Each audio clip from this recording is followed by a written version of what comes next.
ஒட்டுமொத்த தமிழ்நாடுமே இன்னைக்கு மிகப்பெரிய ஆச்சரியத்தில் மூழ்கி இருக்காங்க.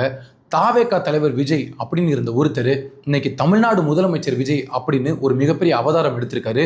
இதை உண்மையிலேயே இன்னமும் நம்ம நிஜத்தில் இருக்குமா இல்லை கனவுல இருக்குமா அப்படின்னு தாவேகா தொண்டர்களே மிகப்பெரிய ஆச்சரியத்தில் மூழ்கி இருக்காங்க.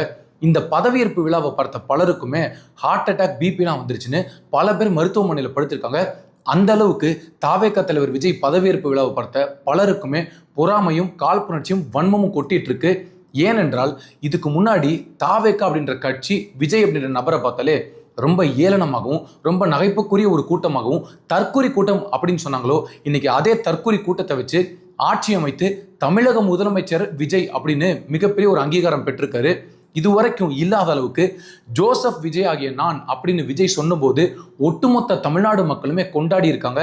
இதுவரைக்கும் இல்லாத அளவுக்கு இவ்வளவு பெரிய எதிர்ப்புகளை ஒரு தனி மனிதனுக்கு கொடுத்து அதையெல்லாம் தாண்டி இவ்வளவு பெரிய திராவிட கட்சிகளை எதிர்த்து அவ்வளவு சூழ்ச்சிகளையும் உடைத்து தடைகளை உடைத்து ஒரு மிகப்பெரிய முதலமைச்சர்னு கையெழுத்து போட்டிருக்காரு. இது தாவேகா தொண்டர்களுக்கு மட்டும் இல்ல, ஒட்டுமொத்த தமிழ்நாடு மக்களுக்குமே மிகப்பெரிய வெற்றியா பார்க்கப்படுது. ஒரு மாற்றம்னு ஒருத்தர் வந்திருக்காரு. அந்த மாற்றத்தை நோக்கி அவர் பயணம் பண்ணும்போது அவருக்கு ஏகப்பட்ட இடையூறுகள் கொடுத்தாங்க. அந்த இடையூறுகள் எல்லாம் தாண்டி மிகப்பெரிய பிரச்சாரத்தை மக்கள் முன் வச்சு இன்னைக்கு தமிழ்நாடு முதலமைச்சர் வந்துட்டாரு. ஆனா முதலமைச்சரா பதவியேற்பதற்கு அவர் பட்ட பாடு என்ன அப்படின்றது அவர் மட்டும் இல்லை, தாவேகா தொண்டர்கள் மட்டும் இல்லை, தமிழ்நாட்டில் இருக்கக்கூடிய குழந்தைகள்லேருந்து பெரியவர்கள் வரைக்கும் எல்லாருக்குமே தெரியும். சோதனைன்னு ஒரு மனுஷனுக்கு வரலாம், பிரச்சனைன்னு வரலாம், ஆனால் இந்த அளவுக்கா பிரச்சனையை மட்டுமே கொடுத்துட்டு இருந்தாங்களே, இதையெல்லாம் தாண்டி விஜய் வெற்றி பெறுவார் அப்படின்னு இதுக்கு முன்னாடி நம்ம என்ன சொன்னோம் அப்படின்றது இன்னைக்கு மீண்டும் நிரூபணம் ஆயிருக்கு. படத்துக்கு முதல் நாள் பிரச்சனை வந்துச்சு, அப்போ அந்த தடைகளையெல்லாம் உடைச்சு சாதனை படைச்சாரு. இப்போ பதவியேற்புக்கு முதல் நாள் பிரச்சனை வந்துச்சு, இப்போ அந்த தடைகளையும் சூழ்ச்சிகளையும் உடைச்சு இன்னைக்கு முதலமைச்சராக பொறுப்பேற்றிருக்கார் விஜய். முதலமைச்சராக பொறுப்பேற்ற விஜய் அவர்களுக்கு இருக்கக்கூடிய சவால்கள் என்ன, எப்படி இவ்வளவு பெரிய ஒரு புது அரசாங்கத்தை எடுத்து நடத்த போறாரு, இவர் சொன்ன வாக்குறுதிகளாக நிறைவேற்ற முடியுமா, இப்படி ஏகப்பட்ட எதிர்பார்ப்புகள் தாவேகா தலைவரும் இன்றைய முதலமைச்சருமான விஜய் முன்னிலையில் இருக்கு. ஆனா இன்னைக்கு அவர் பேசிய ஒரு 15 நிமிட உரை தான் ஒட்டுமொத்த தமிழ்நாடு மக்களுக்கும் அவர் மேல வச்சிருந்த எதிர்பார்ப்புகளுக்கும் சந்தேகங்களுக்கும் மிகப்பெரிய நம்பிக்கைக்குரிய பதில்களை கொடுத்திருக்குன்னு சொல்றாங்க தாவேகாவின் தொண்டர்கள் மட்டும் இல்ல, ஒட்டுமொத்த தமிழ்நாட்டில் இருக்கக்கூடிய மக்கள். விஜய் இன்னைக்கு பதவியேற்க போறாரு, நாளைக்கு பதவியேற்க போறாரு, மாலையில பதவியேற்க போறாரு, இப்படின்னு கிட்டத்தட்ட ஒரு 5 நாளா தமிழ்நாடு முழுவதுமே பிரேக்கிங் நியூஸா தான் ஓடிட்டு இருந்தது. யார் வேணாலும் முதலமைச்சரா வரலாம், ஆனா விஜய் வந்துடக்கூடாது அப்படின்னு ரொம்ப அரும்பாடுபட்டு அயராது உழைச்சாங்க இந்த திமுகவும் அதிமுகவும். ஒரு ஸ்டேஜுக்கு மேல போய் எதிரிக்கு எதிரி நண்பன் அப்படின்னு நம்ம ஒரு வாக்கியத்தை பார்த்திருப்போம். ஆனா எதிரியுமே நண்பனா மாறினாங்க விஜய் அப்படின்ற ஒற்றை மனிதனை சாய்க்க. எங்க அம்மாவுடைய கொள்கை எதிரி திமுக, திமுகவின் கொள்கை எதிரி அதிமுக அப்படின்லாம் பேசிட்டு வந்தவங்க நம்ம 2 பேரும் கைகூலிக்கலாம் பங்காளி, ஏன்னா அந்த விஜயை நம்ம தோக்கடிக்கணும் அப்படின்னு சொல்லி 2 பேரும் ஆட்சி அமைக்கிறதுக்கு மும்முரமா இருந்தாங்க. ஸ்டாலின் ரொம்ப பெருந்தன்மையா இபிஎஸ் நீங்களே முதலமைச்சரா இருங்க, நாங்க பின்னாடி இருந்து ஆதரிக்கிறோம் அப்படின்லாம் பேச்சுவார்த்தையை நடத்தி முடிச்சுட்டாங்க.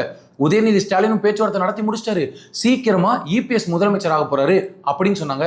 அதுக்கெல்லாம் எப்படிங்க வாய்ப்பு இருக்கு, திமுகவும் அதிமுகவும் அங்கே ஒன்று சேரப்போகுது, அதுக்கெல்லாம் வாய்ப்பு இல்லைங்க அப்படின்னு எல்லாரும் விபிஎஸ் சந்தேகப்படாமல் இருந்தாங்க. ஆனால் தம்பிதுரை கொடுத்த பேட்டி தான் ஒட்டுமொத்த தமிழ்நாடையுமே ஆட்டி படைச்சது. ஆமாங்க, இபிஎஸ் முதலமைச்சர் ஆக போறாரு, தமிழ்நாட்டில் மீண்டும் ஒரு நல்லாட்சி மலரப்போகுது அப்படின்னு அவர் ஒரு பாமை போட்டாரு. இதை பார்த்த ஒட்டுமொத்த தமிழ்நாடு மக்களுக்கும் கோபத்தின் உச்சத்துக்கே போனாங்க. தாவேகா தலைவர் விஜய், இன்றைய முதலமைச்சர் விஜய், அவருக்கு வாக்கு செலுத்தாதவங்க கூட விஜய்க்கு நடக்கக்கூடிய விஷயம் அநீதிங்க, இதை ஒருபோதும் ஏற்றுக்கொள்ள முடியாது, என்னதான் இருந்தாலும் மக்களால் தேர்வு செய்யப்பட்டுட்டாரு, 108 சீட்டு ஜெயிச்சுட்டாரு, அவர் எப்படிங்க பதவியேற்க விடாம தடுக்கலாம் அப்படின்னு எல்லாருமே எதிர்பார்த்தாங்க. ஆனா அதை தாண்டி இவர் எப்படி ஆதரவை பெற்றாரு, பல தடைகளை உடைச்சு இன்னைக்கு விடுதலை சிறுத்தைகள், கம்யூனிஸ்ட், சிபிஐ, சிபிஎம் இவங்க எல்லாரோட ஆதரவோட ஒரு மிகப்பெரிய பெரும்பான்மையான ஆட்சி அமைச்சிட்டாரு. இன்னைக்கு காலையில தமிழ்நாட்டில் ஒட்டுமொத்த தமிழ்நாடு மக்களுமே டிவியில தான் இருந்தாங்க, யூடியூப்ல தான் இருந்தாங்க. காரணம் என்னன்னா, அவங்க ரொம்ப ஆசையா ரொம்ப எதிர்பார்ப்போட கேட்க வேண்டிய ஒரு வார்த்தை சி ஜோசப் விஜய் எனும் நான், அதை கேட்கணும்னு காத்துட்டு இருந்தாங்க. அதை கேட்டு கர்ஜித்த குரலோட பேசினார் தாவேகா தலைவர் விஜய். இப்போ அப்படியே கொஞ்சம் நம்ம ரீவைண்ட் பண்ணி பின்னாடி போய் பார்த்தோம்னா, ஒரு 6 மாசம் முன்னாடி நீங்க எடுத்துக்கோங்க.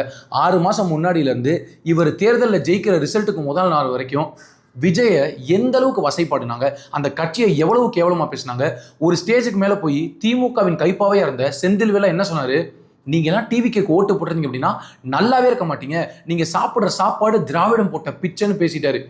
அப்பயே நமக்கு லைட்டா சந்தேகம் வந்தது, எதுக்கு இவர் விஜய் இந்த அளவுக்கு அட்டாக் பண்றாரு, எதுக்கு தாவேகாவுக்கு ஓட்டு போட்டவங்களை இந்த அளவுக்கு பேசுறாருன்னு. அவங்களுக்கு அன்னைக்கே உண்மை தெரிஞ்சிருக்கு.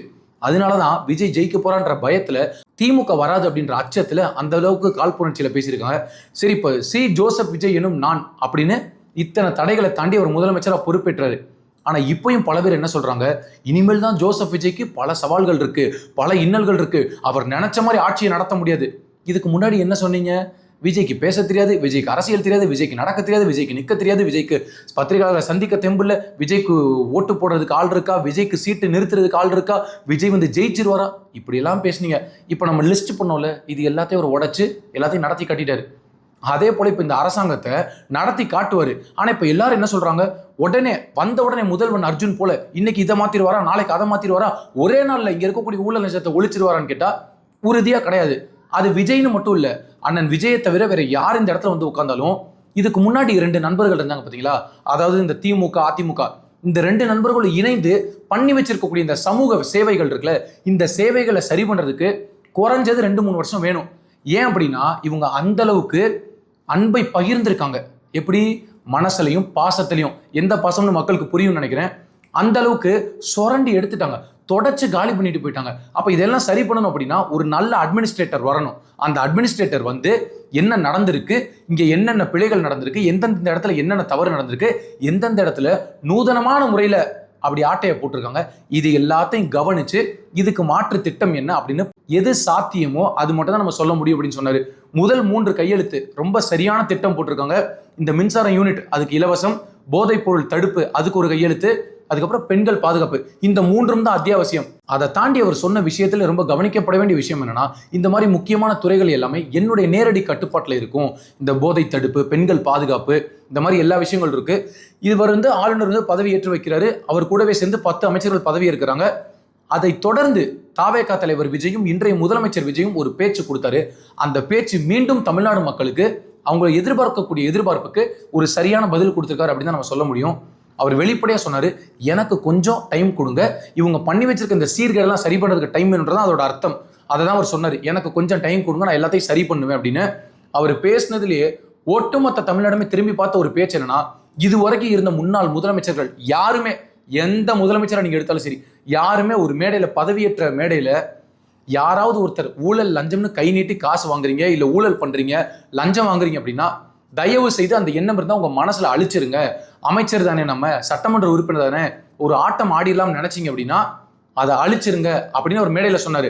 ஆனா மேடைக்கு பின்பு திரை மறைவுல விஜய் அவர்கள் அவரோட ஃபர்ஸ்ட் சர்க்கிள்ல பதிவு பண்ண வார்த்தை என்ன அப்படின்னா, சின்னதாக ஒரு தவறு பண்ணா கூட பதவியிலிருந்து நீக்கிடுவேன், அப்படிதான் என்னோட திட்டம் இருக்கும், அப்படிதான் அதிரடியான நடவடிக்கைகள் எடுப்பேன், இது எல்லாத்துக்கும் என்னோட ஒத்துழைப்பு தர நீங்க தயாராக இருந்தால் என்னோடு பயணிக்கலாம், இல்லை என்றால் நீங்கள் பயணிக்க தேவையில்லை என்ற துணிக்கு விஜய் பேசியிருக்காருன்னு சொல்லப்படுது. இதுதான் ஒரு நல்ல தலைவனுக்கான ஆரம்ப புள்ளி. இது சாத்தியப்படுத்திடுவாரா? இதெல்லாம் சாத்தியம் இல்லை. சட்டமன்ற உறுப்பினர்கள் எப்படி இருப்பாங்க, அமைச்சர்கள் எப்படி பயணம் பண்ணுவாங்க, அப்புறம் எப்படி அரசியல் பண்றது, இப்படின்னு கொள்ளையடிக்கிறத ஆதரிக்கக்கூடிய விதமாக பல கூட்டங்கள் பேசுது, பல அதிபுத்திசாலி கூட்டங்கள். விஜய் சொல்லுவாருங்க, விஜய் சரியா இருப்பாருங்க, அவருக்கு கீழே இருக்கக்கூடிய நபர்கள் எப்படிங்க சரியா இருக்க முடியும்? அதுதாங்க சரியான ஆட்சி. இதை தாங்க ஐயா காமராஜர் பண்ணாரு. இப்ப இதை பார்த்த உடனே பல பேர் சொல்றாங்க, அப்படி பார்த்தா நீங்க திமுக கூட்டணி கட்சியை உடைச்சுதானே அவர் ஆதரவு வாங்கி தானே ஆட்சி அமைச்சிருக்காரு. இது வந்து ஒரு ஸ்ட்ராட்டஜி. திமுக எங்கள் கான்கிரீட்டான ஒரு கூட்டணி, ஸ்டாலினை விட்டு யாருமே வரமாட்டாங்க, ஸ்டாலினை விட்டு வேற யாருக்கும் ஆதரவு கொடுக்க மாட்டாங்க அப்படின்னு சொன்ன இடத்துல அவங்களுடைய ஆதரவை வாங்கி இன்னைக்கு முதலமைச்சராக உட்கார்ந்துருக்காரு. இதுவே ஒரு மிகப்பெரிய மாற்றத்திற்கான தொடக்க புள்ளி தான். விஜய் அவர்கள் திமுக செய்யக்கூடிய தவறுகளுக்கு நான் துணை போறேன், கூட்டணி கட்சிகள் ஏதாவது தவறு செஞ்சா அதுக்கு நான் துணை போறேன் அப்படின்னு சொன்னார்னா எல்லாருமா சேர்ந்து கேள்வி கேட்போம். இன்னைக்குதான் முதல் கையெழுத்தே போட்டிருக்காரு. அதுக்குள்ள இப்பவே விஜய் விமர்சனம் பண்ண ஆரம்பிச்சிட்டாங்க. எனவே விமர்சனம் பண்ணக்கூடாதுன்னு சொல்லல, விமர்சனங்கள் இல்லை அப்படின்னா வளரவும் முடியாது, நல்ல ஆட்சியும் பண்ண முடியாது. அதனால விமர்சனங்கள் இருக்கட்டும், அது ஆரோக்கியமான விமர்சனமா இருக்கட்டும். ஆரோக்கியமற்ற விமர்சனத்தை நம்ம தொடர்ந்து வந்து கூடாதுன்னு நம்ம சொல்றோம். இதெல்லாம் ஒரு பக்கம் இருக்க, தாவேகா தலைவர் நீ எத்தனை பேர் சொல்லி கேவலமா கிண்டலா பேசிட்டு இருந்தாங்களோ, இன்னைக்கு உங்களுக்கு பிடிச்சாலும் சரி பிடிக்கலனாலும் சரி, நீங்க அவரை ஏத்துக்கிட்டாலும் சரி ஏத்துக்கலனாலும் சரி, அவர் தான் நமக்கு முதலமைச்சர். நீங்க தாவேகா தலைவரை எந்த அளவுக்கு கேவலமா பேசுனீங்களோ, இன்னைக்கு தமிழ்நாடு முதலமைச்சர் விஜய் அப்படின்னு எல்லாரும் வாயை திறந்து சொல்ல ஆரம்பிச்சிட்டாங்க. இதுல ஒரு கூட்டத்தை நம்ம தேடிக்கிட்டே இருக்கோம். நாங்க பத்திரிகையாளர்கள், மூத்த பத்திரிகையாளர்கள், அரசியல் விமர்சகர்கள், நேர்மையான நேர்மையஸ்தர்கள் அப்படின்லாம் பல பேர் ஒரு லேபிளை மாட்டி தொங்கிட்டு இருந்தாங்க. இன்னைக்கு அந்த கூட்டத்தை எங்கேயுமே பார்க்க முடியல. விஜயை வந்து அண்டர் எஸ்டிமேட் பண்றது வேற, ஆனா கேவலமான வார்த்தைகள்ல ஆபாசமான வார்த்தைகள்லாம் பலர் பயன்படுத்தினாங்க. இத்தனை தடைகளை தாண்டி, இத்தனை விமர்சனங்களை தாண்டி ஒரு மனுஷன் நேத்து நடிகராக இருந்தவர் இன்னைக்கு முதலமைச்சராக உட்கார்ந்துட்டாரு. தமிழ்நாட்டில் எது சாத்தியமில்லைன்னு எல்லாரும் சொன்னாங்களோ அதை சாத்தியப்படுத்தி இருக்காரு. மூத்த பத்திரிகையாளர் ஒருத்தர் 10 சீட்டு ஜெயிச்சா நான் அரசியல் பேச மாட்டேன்னு சொன்னாரு. இன்னைக்கு அவர் சொன்னதை ஆமா நான் தவறா புரிஞ்சுக்கிட்டேன், என்னோட கணிப்பு தவறியது, இனிமேல் இதை சரி செய்து கொள்வேன் அப்படின்ற ரேஞ்சுக்கு நிலைமை போயிருக்கு. அண்ணன் விஜய் அவர்கள் முதலமைச்சரானது அவருடைய வெற்றி மட்டும் இல்ல, தாவேகாவின் வெற்றி மட்டும் அல்ல, இது மக்களின் வெற்றி. தமிழ்நாட்டு அரசியல்ல ஒரு மாற்று அரசியலுக்கு இது முன்னோட்டம்.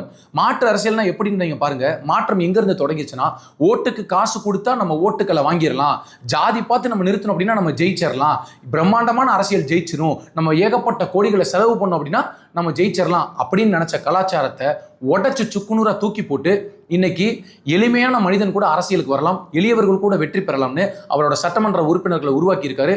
உண்மையிலே இத்தனை தடைகளை தாண்டி வென்ற தாவேகா தலைவரும் இன்றைய முதலமைச்சர் விஜய்க்கும் நமது புரட்சிகரமான வாழ்த்துக்கள். அண்ணன் விஜய் அவர்கள் மக்கள் எதிர்பார்ப்பை உறுதியான முறையில் பூர்த்தி செய்வார். உறுதியாக தாவேகாவின் ஆட்சி ஒரு ஊழல் இல்லாத, லஞ்சம் இல்லாத நேர்மையான ஆட்சியாக இருக்கும். அதுதான் விஜயின் எதிர்பார்ப்பாகவும் உள்ளது, பொதுமக்களின் எதிர்பார்ப்பாகவும் உள்ளது. அந்த எதிர்பார்ப்பை அண்ணன் விஜய் மற்றவங்க மேல நம்ம நம்பிக்கை வச்சு சொல்ல வேண்டியதில்லை, ஆனா அண்ணன் விஜய் உறுதியாக அதை சரி செய்வார். இதுவரைக்கும் ஊழல் லஞ்சத்திலே ஊறி போன எல்லாருக்குமே ஒரு சிறந்த எடுத்துக்காட்டாக அவரின் ஆட்சியும் அவரின் தலைமை பண்பும் காட்டும். அதில் எந்த விதமான சந்தேகமும் இல்லை.